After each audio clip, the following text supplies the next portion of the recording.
seluruh santri Ma'had Tahfidzul Quran MAJT Basnas Jawa Tengah, serta kaum muslim pendengar setia Radio Dais dan Radio Gaul, dan para pemirsa MAJT TV dan TVku dimanapun Anda berada. Alhamdulillah, siang ini kajian siang tafsir tematik fa insyaallah yang bertemakan lanjutan dari kajian sebelumnya, yaitu konsep anak dalam Al-Quran bagian keempat. Untuk itu bagi para jamaah yang nanti ingin bertanya tentang tema kajian pada siang hari ini, yaitu konsep anak dalam Al-Quran, bisa langsung ditanyakan kepada beliau, Bapak Dr. Kiai Haji Saifuddin LCMA, dan juga bagi para pendengar setia dan juga para pemirsa bisa bertanya melalui nomor WhatsApp-nya Radio Dais di 0821 336 70.000. Baik, untuk itu langsung saja kita buka kajian tafsir tematik pada siang hari ini dengan bacaan umil kitab li ridhoillah wali syafaati rasulillah ala hadiniyah al-fatihah. A'udzubillahi minasyaitonirrajim. Bismillahirrahmanirrahim. Alhamdulillahi rabbil alamin arrahmanirrahim maliki yaumiddin iyyaka na'budu wa iyyaka nasta'in ihdinas siratal mustaqim siratal ladzina an'amta 'alaihim ghairil maghdubi 'alaihim waladdallin amin. Baik, langsung saja kita simak bersama kajian tafsir tematik kepada beliau Bapak Dr. Kiai Haji Saifuddin LCMA. Kepadanya waktu dan tempat kami persilahkan. Terima kasih Mas Harun. Assalamualaikum warahmatullahi wabarakatuh. Bismillahirrahmanirrahim. Alhamdulillahirabbil alamin wa bihi nasta'inu ala umuri dunya waddin, wassalatu wassalamu ala asyrafil anbiya'i wal mursalin Sayyidina wa maulana Muhammadin wa ala alihi wa sahbihi ajma'in. Rabbi shrah li sadri wa yassir li amri wahlul 'uqdatam min lisani yafqahu qawli, amma ba'du.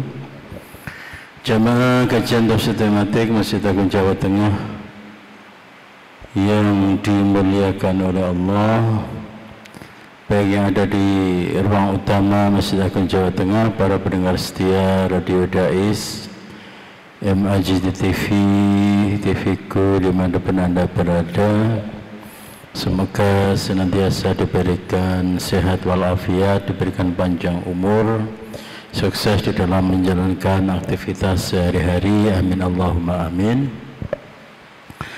Pada kesempatan kali ini kita masih akan membahas yaitu tentang konsep anak di dalam Al-Quran yang akan kita angkat, yaitu dari lafal waladun, kata walad ya. Yang kemarin kita sudah membahas yaitu kata ibnun dan derivasinya, kemudian bintun dan derivasinya, dan sekarang kita akan membahas tentang waladun dan derivasinya. Meskipun sebetulnya karena keterbatasan waktu kita tidak sampai membahas secara menyeluruh tentang ibnun, al-mal wal banuna zinatul hayatid dunya misalnya ya, tidak sampai ke situ. Tapi pada prinsipnya tema-tema yang kita sampaikan ini sudah cukup untuk mewakili tentang pesan-pesan Al-Quran terkait dengan anak atau konsep anak di dalam Al-Quran. Para ulama bahasa itu ada yang membedakan antara ibnun dengan waladun, antara ibnun dengan waladun, atau antara bintun dengan waladun. Perbedaannya apa? Kalau ibnun atau bintun itu adalah anak, dan tidak mesti itu adalah anak biologis. Anak biologis. Yang penting ada penisbatan dari sosok anak kepada sosok bapak, itu sudah bisa disebut sebagai ibnun. Misalnya ibnu zaman. Demikian juga dengan abun ya. Abun itu juga tidak mesti itu merujuk kepada artinya yaitu bapak, nanti bapak secara biologis, tidak. Nah, berbeda dengan waladun atau walidun. Kalau waladun itu pasti sebagai anak biologis, dan walid itu adalah bapak biologis. Kalau di Indonesia ini lebih longgar ya, lebih longgar. Lebih longgar maksudnya apa? Terkadang kita menyebut orang yang lebih tua dari kita, kemudian dia mengasuh kita meskipun kita bukan anak kandung dari beliau, kita memanggil beliau itu dengan sebutan bapak. Para santri di pesantren misalnya ya, itu biasa memanggil kiainya itu dengan sebutan bapak, memanggil bunyainya itu dengan sebutan ibu. Demikian juga dengan kata ayah misalnya ya, ayah misalnya. Ayah pun tidak mesti seseorang yang dipanggil ayah itu adalah ayah biologis dari anak. Jadi memang ya, dalam budaya Jawa, budaya Indonesia itu ada kelenturan ya. Bahkan penisbatan pun itu, penisbatan anak kepada orang tua, penisbatan anak kepada orang tua itu ya tidak melulu di situ ada ikatan darah, ada kesamaan DNA, ada biologis dan sebagainya dan sebagainya. Nah, yang Arab ini cenderung agak lebih lebih teliti ya, lebih teliti. Untuk walid dan walad itu selalu digunakan yaitu untuk hubungan yang secara biologis. Jadi tidak bisa misalnya misalnya saya Hasan kemudian dinisbatkan kepada Utsman misalnya, kepada Utsman padahal Utsman itu bukan ayahnya, kemudian Hasan memanggil Utsman itu dengan sebutan walid, itu nyaris tidak berlaku di kalangan orang Arab. Kalangan orang Arab. Dengan kata lain, bahwa kata waladun itu digunakan untuk anak yang ada hubungan yaitu darah, hubungan biologis. Cuma saja ada yang menarik gini ya. Di dalam Al-Quran, yaitu ketika Nabi Musa alaihissalam bayi kemudian ditemukan oleh keluarga Fir'aun. Keluarga Fir'aun mengatakan la taqtuluhu asa yanfa'ana aw nattakhidahu walada. Jangan kamu bunuh. Wahai pasukan Fir'aun, jangan kamu bunuh dia. Barangkali anak ini bisa bermanfaat bagi kita atau kita ambil dia sebagai anak. Nah, menariknya di sini Siti Asia atau istrinya Fir'aun tidak mengatakan asa yanfa'ana aw nattakhidahu ibna, tidak, tapi aw nattakhidahu walada. Nah, apa rahasia dari ucapan Siti Asia yang menyebut bahwa Musa bayi atau Nabi Musa bayi itu diproyeksikan untuk bisa menjadi walad, untuk bisa menjadi anak dengan status adalah walad. Padahal yang namanya walad itu lazimnya itu adalah anak secara biologis, beda dengan ibn. Makanya ibn ya, bahasa Arab dari adopsi, pengambilan anak itu adalah at-tabanni. Nah, at-tabanni bukan at-taulid, bukan, tapi at-tabanni yang artinya adalah menjadikan seseorang itu sebagai ibn, menjadikan seorang anak itu menjadi anak angkat. Itu adalah at-tabanni.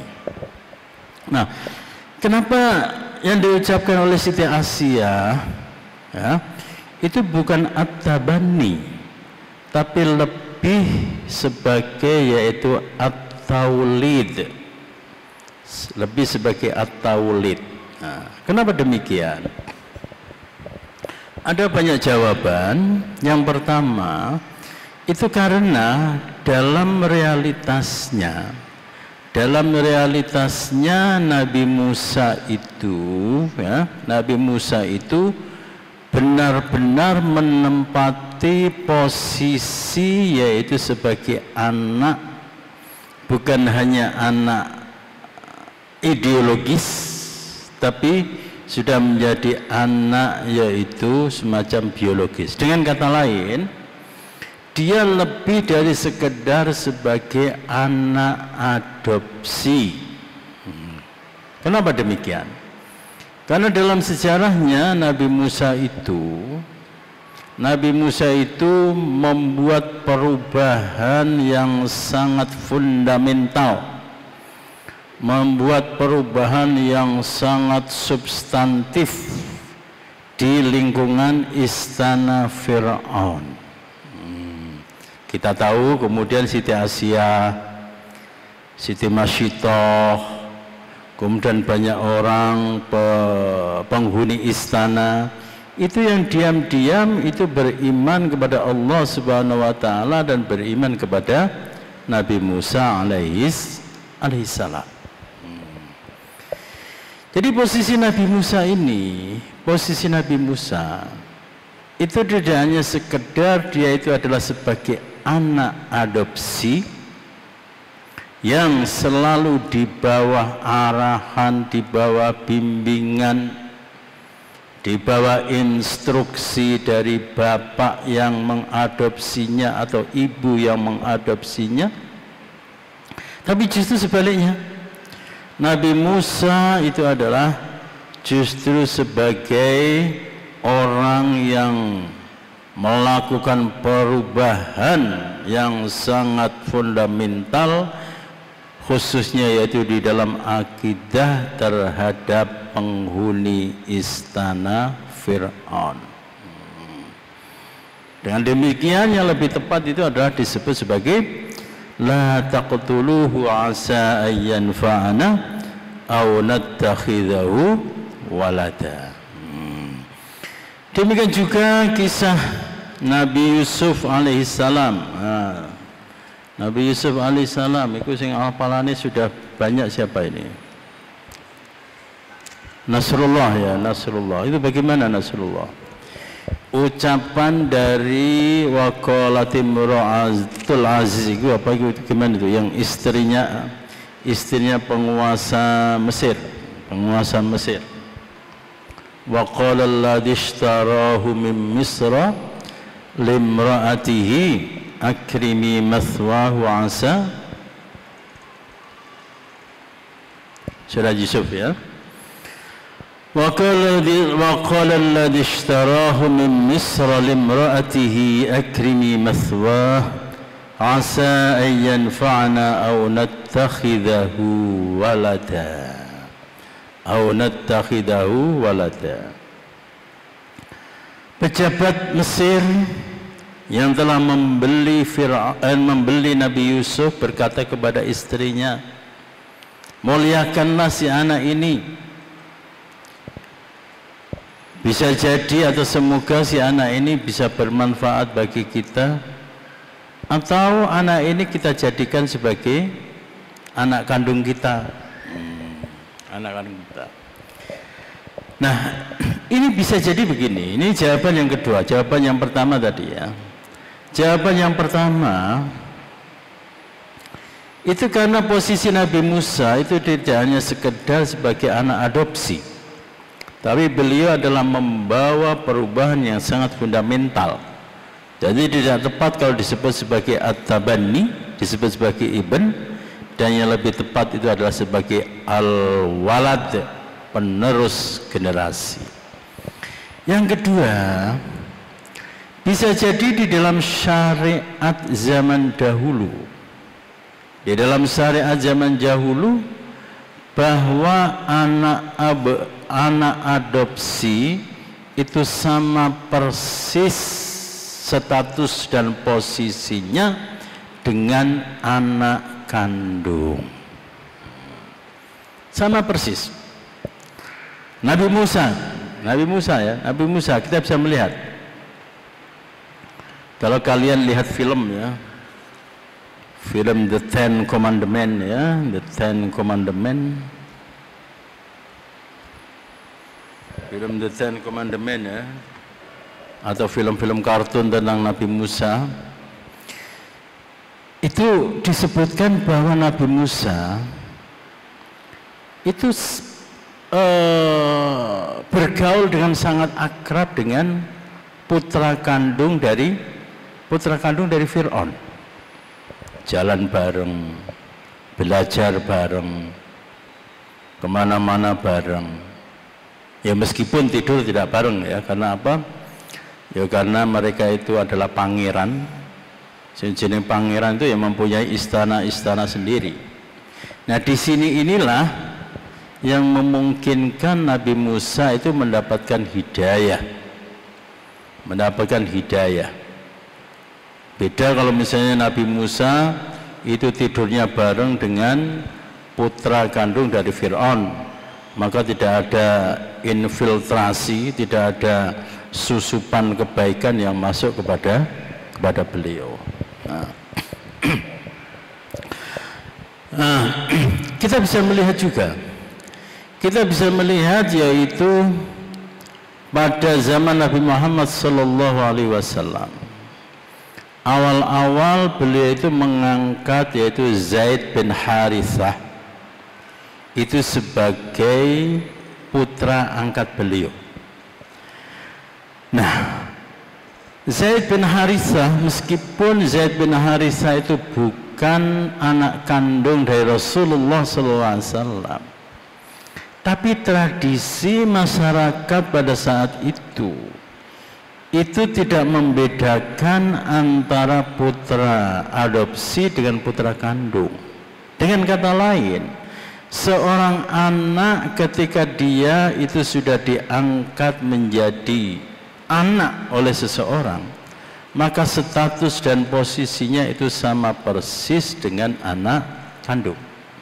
Oleh karena itu Rasulullah itu biasa dipanggil juga sebagai Abu Zaid. Ya Aba Zaid, wahai bapaknya Zaid. Padahal Nabi Muhammad mempunyai putra yaitu Al-Qasim, mempunyai putra yaitu Ibrahim.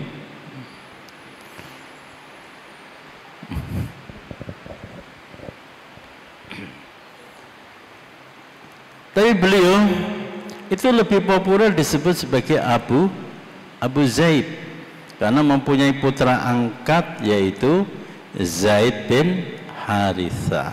Nah, kalau budaya pada zaman awal-awal kenabian Nabi Muhammad sallallahu alaihi wasallam itu menempatkan anak angkat itu adalah dalam posisi seperti anak kandung, apalagi pada masa-masa sebelum Nabi Muhammad, pada masa jahiliyah, pada masa yaitu Nabi Musa, pada masa Nabi Yusuf alaihissalam. Dan ini ya, kalian kalau nanti mendalami Al-Quran ya, mendalami Al-Quran dengan hanya mengungkapkan 1-2 patah kata itu sudah bisa mencerminkan budaya yang sangat lengkap yang ada pada saat itu. Contohnya seperti ini. La taqtuluhu asa ayyan fa'ana aw nattakhidahu walada. Kenapa anak angkat itu kok disebut sebagai walad? Ada background budaya apa pada saat itu sehingga anak angkat itu kok disebut sebagai waladun, tidak ibnun. Zaman setelah Islam, pengangkatan anak itu disebut dengan at-tabani, dari kata ibnun. Jadi orang lain kemudian diangkat sebagai ibnun. Tapi pada zaman dahulu itu adalah at-taulid, yaitu mengangkat seorang anak menjadi walad. Itu hebatnya Al-Quran. Hanya dengan satu patah dua patah kata itu bisa menjelaskan suatu budaya yang sangat kaya, budaya yang sangat besar, budaya yang Masya Allah, yang bisa kita gali dengan pendekatan historis atau al-manhaj at-tarikhi fi tafsir al-Quran. Banyak ayat semacam itu. Ya ayyuhalladzina amanu kutiba alaikumusiyam kama kutiba alal ladzina min qablikum. Wahai orang-orang yang beriman, diwajibkan atas kamu berpuasa sebagaimana diwajibkan atas orang-orang sebelummu. Loh, kita jadi tahu berarti puasa itu sudah dijalani dan sudah menjadi budaya umat-umat sebelum kita. Ada lagi ayat ya, ada lagi ayat. Wa akhayna ila Musa an ardi'i fa idza khifti 'alaihi fa alqihi fil yam. Wahai ibunya Musa, dan kami memberikan wahyu kepada ibunya Musa, ini kamu susui. Kalau kamu takut si bayi Musa itu akan dibunuh oleh pasukan Fir'aun, maka lemparkan dia ke sungai Nil. Fal yulkihil yammu bisakhili ya'khudhu aduwwul li wa aduwwul lah. Maka dia nanti akan diambil oleh Fir'aun yang mana dia itu adalah musuhku dan musuh Musa. Meskipun itu hanya satu dua patah kata di dalam Al-Quran, ini menunjukkan apa? Ini menunjukkan bahwa sungai Nil itu adalah sungai yang bersih. Bayangkan, di daerah Kumuh tempatnya Nabi Musa, keluarganya Nabi Musa, gitu? Kemudian itu tabut, ada kotak yang berisi bayi Nabi Musa dialirkan, serit. Kok bisa sampai kepada istana Fir'aun? Ini menunjukkan bahwa kebersihan sungai di lingkungan istana Fir'aun dengan sungai yang ada di kampung-kampung itu sama bersihnya. Kenapa sama bersihnya? Kalau saja sungai itu tidak bersih, maka kotak tabut Nabi Musa itu tidak akan pernah sampai kepada istana Fir'aun. Sungai Nil itu adalah sungai yang aman. Kalau sungai Nil itu ono boyoni ya, ono buayanya, ada apa, kemungkinan besar kotak yang berisi Nabi Musa itu juga akan sampai kepada istana Fir'aun. Ini hanya dengan satu dua patah kata di dalam Al-Quran kita bisa berselancar ke masa lalu, membayangkan, oh berarti sungai ini Fir'aun kayak gitu, dan ternyata benar. Jadi di dalam buku sejarah sungai Nil ya, dalam sungai Nil itu memang diceritakan bahwa betapa orang-orang Mesir itu sangat menghormati sungai Nil. Bahkan raja-raja Mesir sepanjang sejarah itu membuat peraturan yang sangat ketat, bahkan hukuman mati bagi orang yang membuang sampah di sungai Nil. Ini hebatnya ya. Jadi Al-Quran kita baca satu dua patah kata, itu dibaliknya beyond the Quran, beyond the word and to word Al-Quran ya, itu ada makna yang sangat dalam dan sangat-sangat luas. Sangat dalam dan sangat luas. Nah, kita kembali kepada pembahasan kita, yaitu tentang al-walad di dalam Al-Quran. Di sini disebutkan di dalam surah Al-Baqarah ayat 116, wa qalu ittakhadallahu waladan subhanahu bal lahu ma fis samawati wal ard kullun lahu qanitun. Orang-orang kafir berkata, Allah mengangkat anak, Maha Suci Allah, bahkan miliknya lah apa yang di langit dan di bumi, semua tunduk kepadanya. Kata walad ini banyak sekali di dalam Al-Quran itu disematkan oleh orang-orang kafir, atau tepatnya itu dikontekskan ke dalam bahwa Allah itu dianggap mempunyai anak. Allah dianggap mempunyai anak, al-walad. Nah, di sini ada pembahasan yang menarik. Oleh orang-orang kafir, Allah itu mempunyai anak. Anak dengan pemilihan diksi atau lafaz, yaitu al-walad. Jadi termasuk juga kemarin ibn. Tapi porsi untuk al-walad itu banyak. Maksudnya apa? Maksudnya adalah bahwa orang-orang kafir itu mempersonifikasikan Allah Subhanahu wa ta'ala itu suatu sosok yang bereproduksi, suatu sosok yang membutuhkan sing jenenge pendamping. Dari pendamping itu akan memunculkan sing jenenge anak. Itu adalah persepsi atau gambaran orang-orang kafir terhadap Allah Subhanahu wa ta'ala. Nah, tentu saja ini adalah pandangan yang picik, ya. Pandangan yang picik. Kenapa demikian? Nah, di sini disebutkan ballahu ma fis samawati wal ard. Allah itu mempunyai segala yang ada di langit, segala yang ada di bumi, bahkan langit dan bumi itu sendiri adalah milik Allah Subhanahu wa ta'ala. Kenapa picik? Piciknya kan gini, ya. Sing jenenge makhluknya Gusti Allah Subhanahu wa ta'ala itu kan tidak hanya manusia.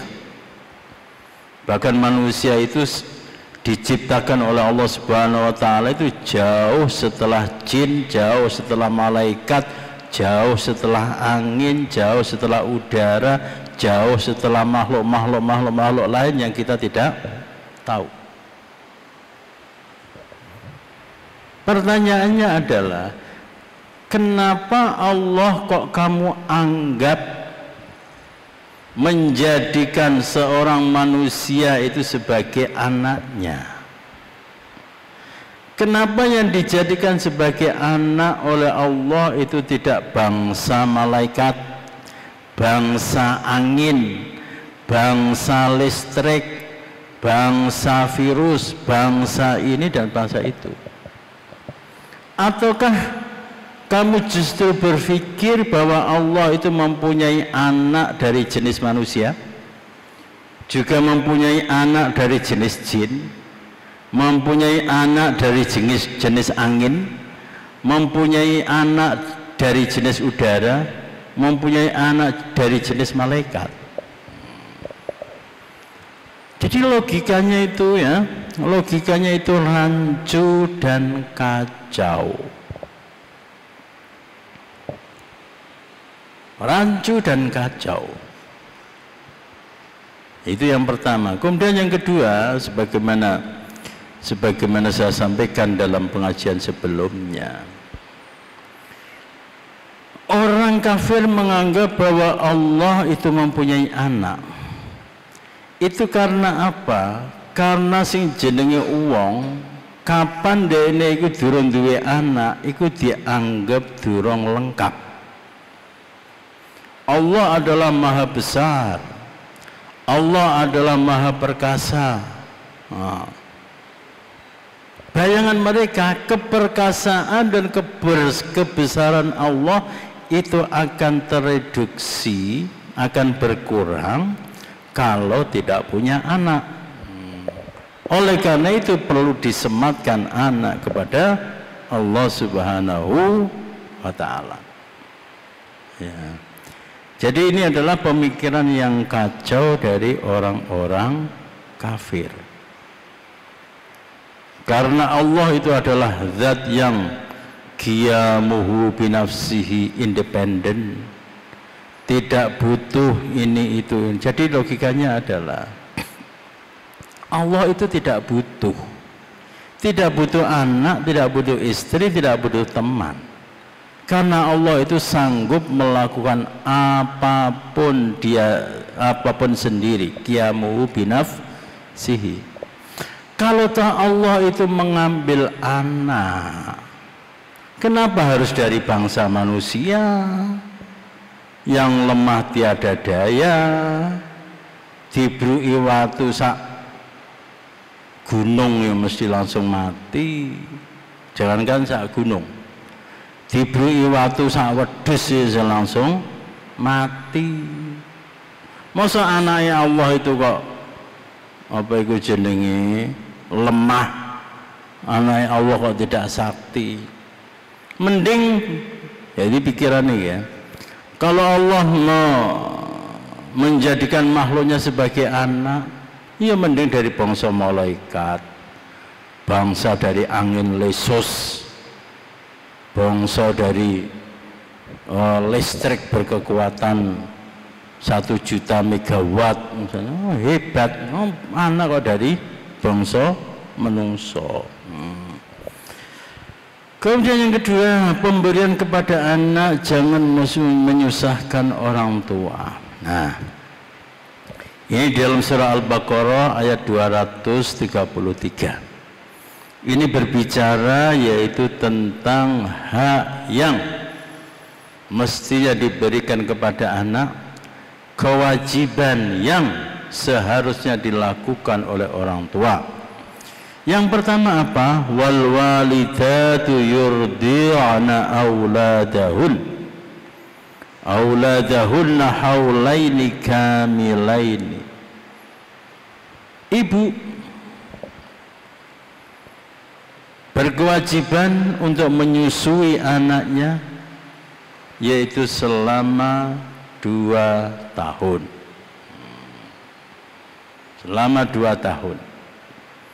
Ini ya apa namanya, sudah dijadikan penelitian bahwa anak itu yang disusui dengan ASI eksklusif 6 bulan, kemudian masih disusui secara sempurna selama 2 tahun, itu ada perkembangan positif.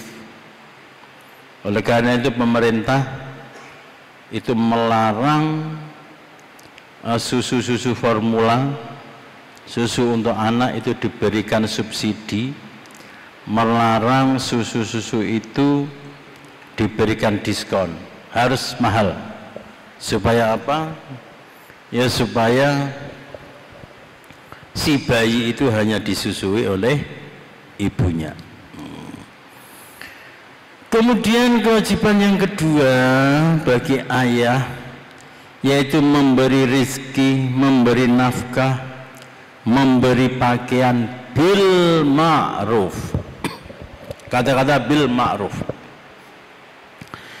Jadi pakaian, sangu, sandang, pangan, nafkah, uang belanja yang diberikan oleh orang tua, entah itu kepada istri ataukah kepada anak, itu adalah bil ma'ruf. Bil ma'ruf itu bagaimana? Bil ma'ruf itu ada beberapa makna. Yang pertama itu adalah sesuai dengan urf, sesuai dengan tradisi. Bil ma'ruf ay bil khair, yaitu sesuai dengan apa yang baik. Jadi sebenarnya tidak ada batasannya. Si anak itu diberi sangu berapa oleh orang tuanya, apakah sebulan dikasih 1 juta, ataukah tiap hari 5.000, ataukah tiap hari 10.000, ataukah tiap hari berapa, itu tidak ada patokannya. Tidak ada patokannya. Patokannya adalah satu, la tukallafu nafsun illa wus'aha. Orang tua memberikan uang belanja, memberikan uang jajan kepada anaknya, itu jangan sampai, atau orang belanja dan uang jajan itu adalah sesuai kemampuan dari si orang tua. Dan yang kedua, la tudarra walidatun biwaladiha wala mauludun lahu biwaladihi. Yang kedua adalah bahwa si orang tua itu tidak menderita, tidak terbebani di luar kemampuannya di dalam memberikan nafkah dan uang jajan kepada anaknya. Kalau kita lihat itu ya, nek kita lihat sing jenenge artis iku nek cerai, wah nek cerai iku pihak perempuan iku langsung mengajukan apa iku jenenge, mengajukan uang belanja bulanan, iku edan-edanan. Opik, penyanyi religi, menceraikan istrinya, kemudian istrinya menuntut diberikan belanja tiap bulan yaitu 30 juta buat 60 juta, yes, meniku. Ono sing menuntut 10 juta dan sebagainya. Memberi nafkah dan memberi jajan kepada anak itu memang wajib, tapi harus melihat dua hal. Yang pertama adalah la tukallafu nafsun illa wus'aha, sesuai kemampuan. Dan yang kedua, la tudarra walidatun biwaladiha. Jadi tidak hanya sekedar melihat bagaimana atau sebesar apa anak itu diberi uang jajan, akan tetapi orang tua menderita enggak ketika mengirimi anaknya, memberi jajan anaknya dengan sejumlah itu. Ini pandangan syariat ya, pandangan syariat, bukan pandangan apa itu jenis keibuan. Sing jenenge ibu kita, iku ora doyan apa-apa ya, ora doyanan. Him iku mamen him. Iku lho apa jenenge ayam ning pawon ka lho him mamen him. Lah ibu malah ibu wis ora doyan lele. Iku lho iwake panganan him. Lho jenengan kok ndas, aku ancane seneng ndas kok him, ora seneng awake. Jadi si jenenge ibu iku enggak doyanan. Dia rela menderita supaya anaknya itu bisa makan enak. Nah, apa yang ada di dalam ayat ini ya, itu adalah pandangan syar'i, pandangan Islam terhadap nafkah yang diberikan kepada si anak itu.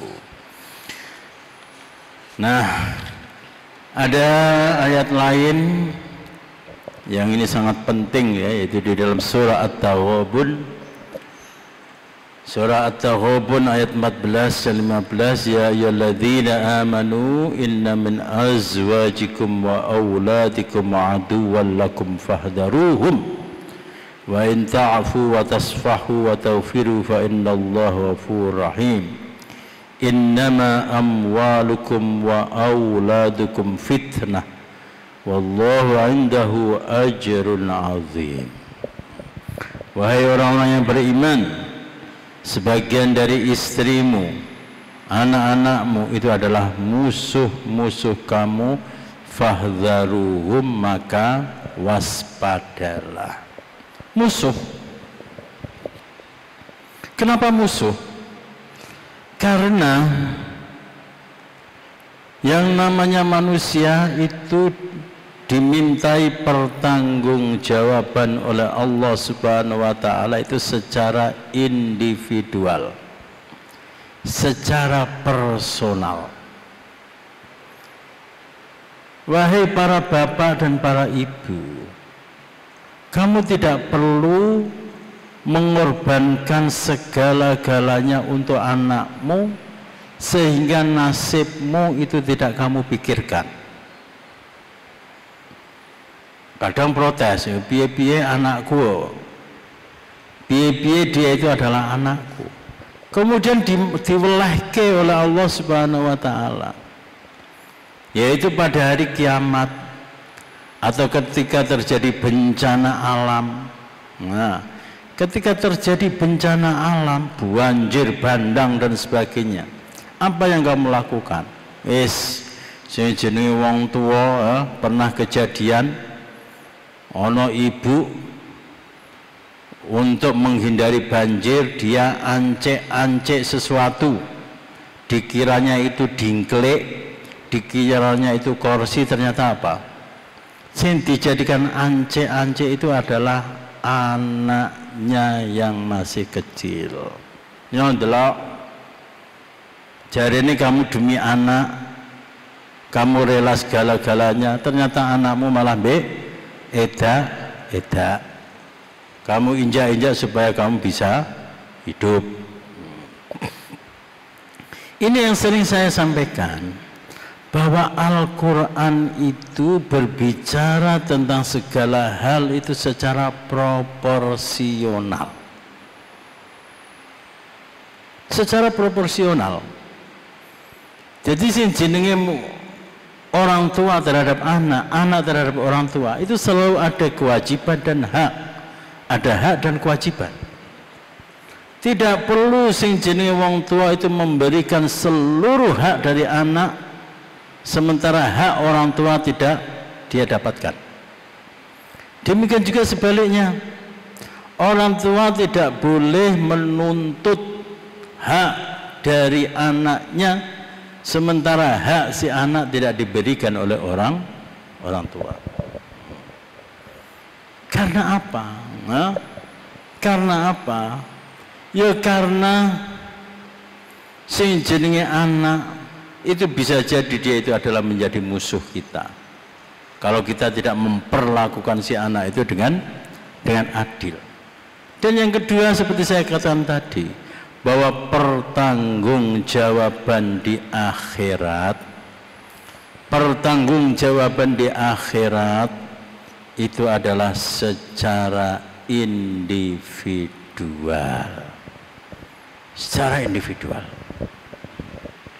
Ada seorang kiai, beberapa tahun sebelum wafat, beliau itu sudah mencatat, mewasiatkan seluruh hartanya kepada orang-orang. Catat, si Ibrahim dapat 50 juta, si Sani dapat 100 juta, si Taga dapat 200 juta, banyak sekali. Jadi berpuluh-puluh orang itu mendapatkan bagian dari si kiai itu. Nah, adiknya yang mencatat wasiat dari si kakaknya itu bilang, "Kang, iki dunyamu, hartamu kok kamu berikan semuanya, kamu sedekahkan semuanya. Lah kanggo anak-anakmu piye? Untuk anak-anakmu bagaimana kok tidak kamu tinggali? Apa jawaban dari kiai itu? Apakah sedekahku ini sudah bisa menyelamatkan aku dari neraka? Akhirnya adiknya nangis, ya Allah.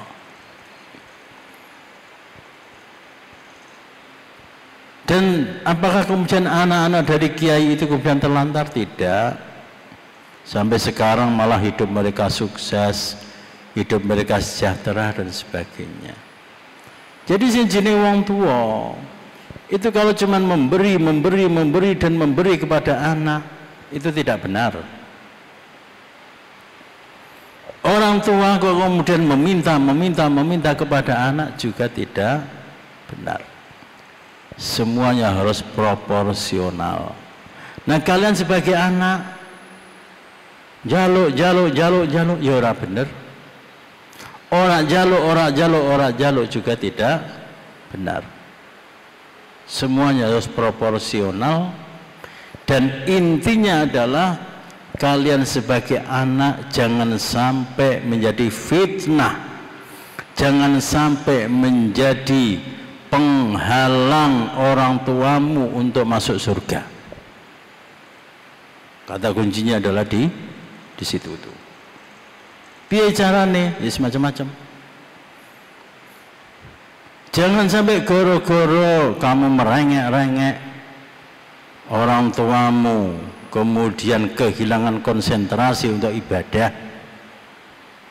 Jangan sampai kamu minta ini, minta itu, sehingga orang tuamu, mohon maaf naudzubillah min dzalik, kemudian melakukan perbuatan zalim, mengambil hak orang lain. Baik para hadirin sekalian, ada pertanyaan? Nah, demikian yang bisa saya sampaikan yang terkait dengan konsep anak dalam Al-Quran. Jadi kita menemukan lagi bagaimana Al-Quran itu berbicara tentang anak itu dengan penyampaian yang proporsional, ya toh?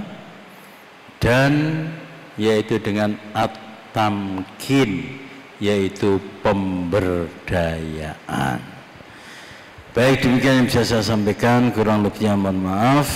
Kita dengan doa kafaratul majlis. Subhanakallahumma wa bihamdika asyhadu an la ilaha illa anta astaghfiruka wa atubu ilaik. Assalamualaikum warahmatullahi wabarakatuh. Waalaikumsalam warahmatullahi wabarakatuh. Alhamdulillah rabbil alamin, kajian tafsir tematik dengan tema konsep anak dalam Al-Qur'an bagian keempat telah selesai. Untuk itu mari kita tutup dengan bacaan hamdalah alhamdulillahirabbil alamin. Akhirul kalam wa muwaffiq ila aqwamit thoriq. Wassalamualaikum warahmatullahi wabarakatuh.